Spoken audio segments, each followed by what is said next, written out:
Halo Refillers, ketemu lagi di Review film dan serial di channel YouTube Wiwin Wintarto.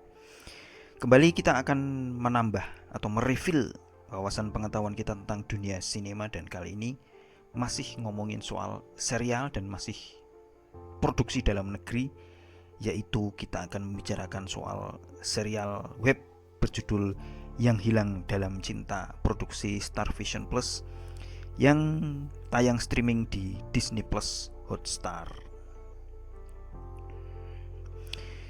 Yang Hilang Dalam Cinta dibintangi oleh Dion Wiyoko sebagai Satria, Sheila Dara sebagai Dara, dan aktor besar Reza Radian sebagai Rindra. Serial ini tayang perdana di Disney Plus Hotstar sejak 30 Juli 2022 dan terdiri atas 12 episode. Genrenya sendiri adalah melodrama dan fantasi romantis, jadi ini berbau drama Korea. Yang Hilang Dalam Cinta berkisah tentang Satria yang nampak remeh-temeh sepele, tapi ternyata dia seorang bos di salah satu hotel berbintang 5, dan pada suatu hari dia reunian lagi dengan kisah cinta masa lalunya dari zaman kecil, yaitu Dara. Dara ini nginap di hotel yang dikelola Satria bersama calon suaminya, yaitu Rindra, yang suka marah-marah, posesif, dan nyebelin. Pertemuan itu tentu saja membangkitkan kenangan lama karena dikisahkan mereka memang childhood sweetheart atau kisah cinta sejak masa kecil yang kemudian pernah pacaran 5 tahun tapi kemudian berpisah, dan waktu ketemu lagi si Satria masih belum bisa melupakan Dara, demikian pula Dara, tapi ternyata Dara sudah kadung bersama Rindra. Episode pertama mengisahkan pertemuan awal antara Dara dan Satria, juga liku-liku hubungan antara Dara dan Rindra yang penuh drama.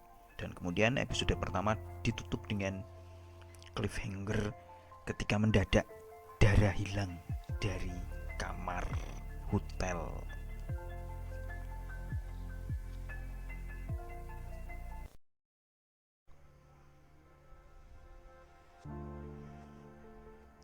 Yang Hilang Dalam Cinta disutradari atau dibesut oleh Yandi Lawrence. Dia ini bukan sinias kaleng-kaleng, teman-teman, karena dia pernah 2 kali menang Festival Film Indonesia. Yang pertama tahun 2012 di kategori film pendek terbaik lewat filmnya yang berjudul One An. Sedang kemenangan yang kedua kali pada Festival Film Indonesia tahun 2019 di kategori skenario adaptasi terbaik untuk film Keluarga Cemara. Dia sendiri juga ikut jadi sutradara di situ, tapi tidak ikut menang karena untuk tahun itu pemenang sutradara terbaik jatuh ke Gari Nugroho lewat film Kucumbu Tubuh Indahku. Yandi Lawrence yang menang skenario terbaik di film Keluarga Cemara menulis bersama Gina Esnur yang juga sinias sutradara sekaligus penulis skenario. Pertama kali nonton serial ini saya terkesan oleh dialognya yang terasa kayak orang ngomong sungguhan. Swear, trust me, ada sesuatu yang keren kalau dialog-dialog di film atau di serial atau di novel itu terasa kayak orang ngomong sungguhan dan bukan sekedar alat untuk membuat pembaca atau penonton baper. Jadi saya tertarik ke serial-serial seperti Lupus atau novel-novel Agatha Christie, dan juga kalau zaman sekarang Dan Brown, itu sebagian besar karena dialognya yang terasa kayak orang ngomong sungguhan. Dan di serial ini Yandi Lawrence berhasil mensuplai para pemainnya dengan skenario yang beneran natural, realistis.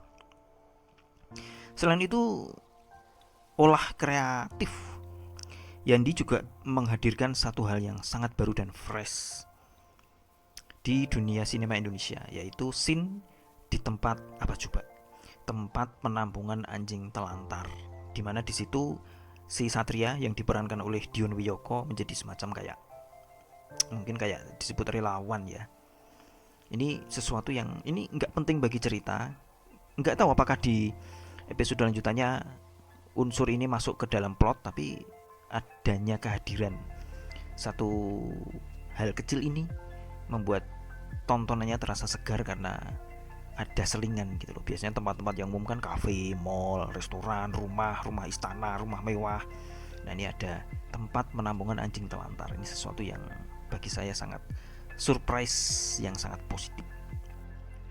Kemudian tokoh-tokohnya sangat real dan believable, meyakinkan karena problem yang mereka usung itu aktual dan faktual. Yang pertama, problem yang saya namai bitter first love reunion, yaitu ketemu dengan cinta pertama, cinta masa lalu, tapi sudah dalam suasana pahit. Biasanya pahitnya karena si sana sudah ada pacar sendiri, bahkan sudah serius mau nikah. Ini si Satria yang kaget karena ketemu lagi dengan kisah cinta masa lalunya, yaitu Dara. Ternyata menjumpai si Dara sudah akan menikah dengan Rendra yang maco, jantan tapi nyebelin.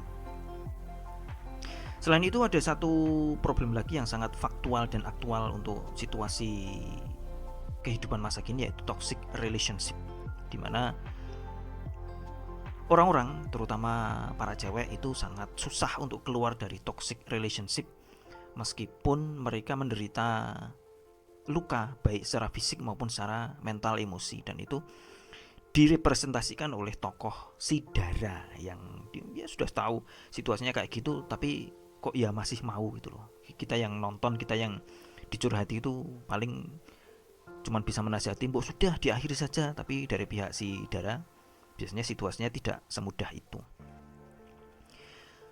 Urusan-urusan yang faktual dan aktual dan nyata ini murni hasil dari skenario yang ditulis sendiri oleh Yandi Lawrence bersama dengan satu lagi penulis skenario, yaitu sebentar tulisannya hilang, Suryana Paramita. Yandi Lawrence bersama Suryana Paramita. Jadi skenarionya memang bagus karena problemnya nyata, tidak dibuat-buat hanya sekedar untuk membuat penonton baper, tapi memang real dan dialognya juga bagus. Ditambah lagi acting yang prima, terutama dari Reza Rahadian, sehingga kita beneran bisa merasakan betapa nyebelinnya tokoh Sirindra dan betapa menderitanya tokoh si Dara. BTW Dara itu deritanya double loh. Udah terjebak toxic relationship bersama Sirindra, dia bertemu cinta masa lalu yang ideal, yaitu si Satria. Pada saat sudah telanjur mau merit sama calon suami yang jelas, kalau calon suami kayak Rendra ini jelas akan menjadi tumpuan masalah masa depan untuk numpuk menabung.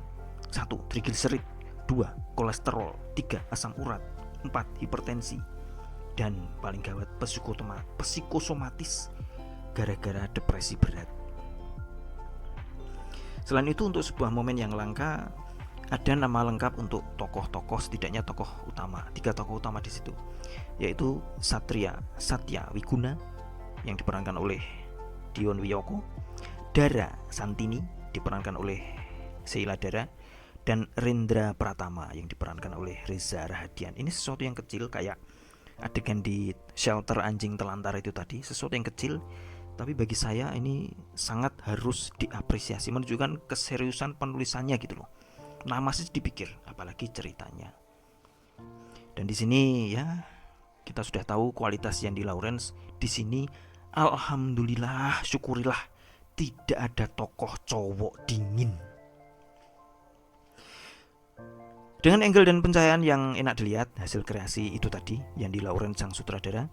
Yang hilang dalam cinta menjadi sebuah suguhan yang menyenangkan.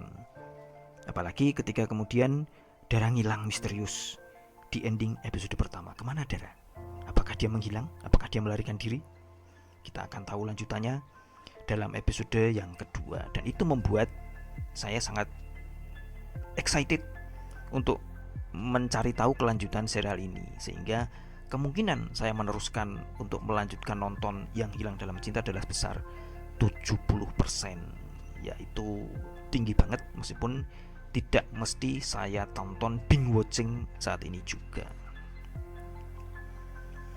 Yang Hilang Dalam Cinta menunjukkan suatu kualitas berbeda dari sinetron web series, yang mana saya mencium aroma drama Korea yang sangat kuat, tapi itu bagus bagi perkembangan ide-ide sinetron kita, dan yang seperti ini harus dilestarikan. Jadi karena saya akan melanjutkan nonton ini, maka kita akan ketemu dalam full reviewnya beberapa pekan lagi. Sampai ketemu lagi.